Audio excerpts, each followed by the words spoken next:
ഗംഗേ, ഗൗരി ചേച്ചി, ചേച്ചി വന്നോ?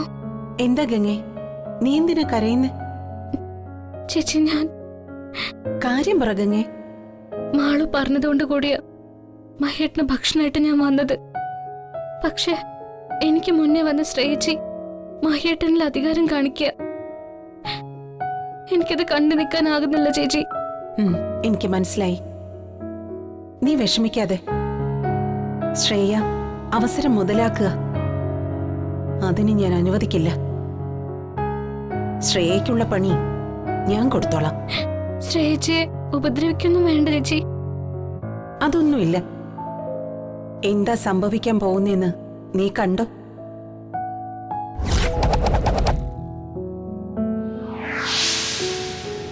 ഇതൊന്ന് കഴിച്ചു നോക്കിയ മഹേട്ട. എനിക്ക് മതി ശ്രേയ. അങ്ങനെ പറഞ്ഞാ പറ്റില്ല. ഇത് മുഴുവൻ മഹേട്ടനെ കൊണ്ട് കഴിപ്പിച്ചിട്ടേ ഞാൻ ഇവിടുന്ന് പോവും. ശ്രേയേ, നീ ഈ ചെയ്യുന്നത് തെറ്റാണ്. മഹിയേട്ടന് മേൽ അവകാശം ഗംഗയ്ക്ക് മാത്രമാണ്. അവളാണ് ഇതൊക്കെ ചെയ്യേണ്ടത്. ഗംഗയുടെ സ്ഥാനം കൈക്കലാക്കാൻ ശ്രമിച്ച നിന്നെ വെറുതെ വിടില്ല ഞാൻ.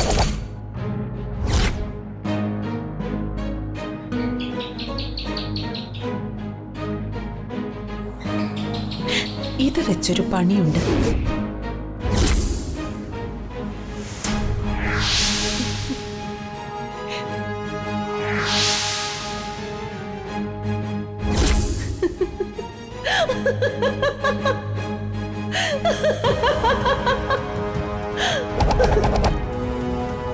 മഹേട്ട, ഞാൻ മഹേട്ടന് വേണ്ടി ഒരു സ്പെഷ്യൽ ഐറ്റം കൊണ്ടുവന്നിട്ടുണ്ട്.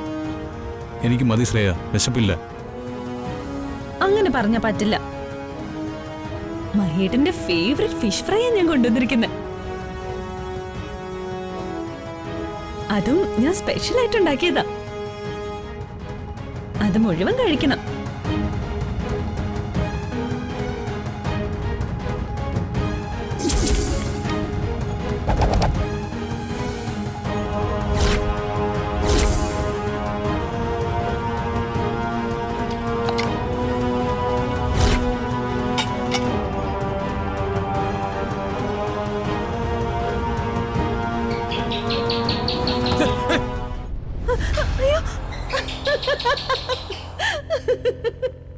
അയ്യോ,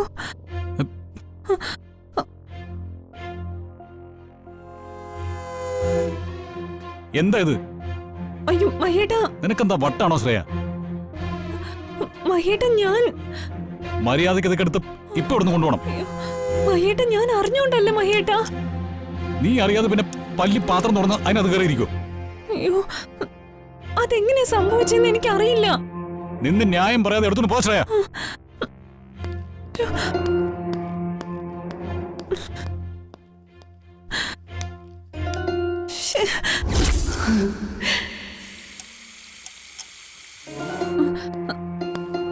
മഹേട്ടാ, ഒന്നും കഴിച്ചില്ലല്ലോ. ഞാൻ വേറെ ഫുഡ് ഓർഡർ ചെയ്യാം. നിന്റെ സഹായം എനിക്ക് വേണ്ട. ഒന്ന് പോയി തരാമോ? ശ്ശേ.